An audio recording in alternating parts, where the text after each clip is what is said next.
Bienvenido al Condado de Fairfax, donde las calles, aceras, ciclovías y senderos se transforman en lugares accesibles para todos.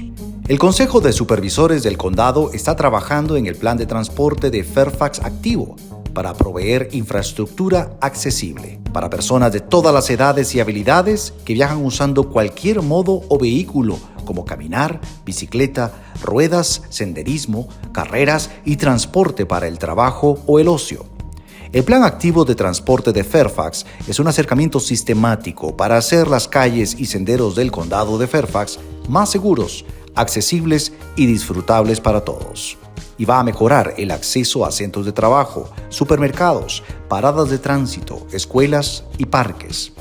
El plan construye una red de opciones con una visión clara para el transporte activo del condado, basado en 5 metas: acceso y conectividad, seguridad y confort del usuario, riesgos comunitarios y salud, equidad, justicia social y sostenibilidad y conservación.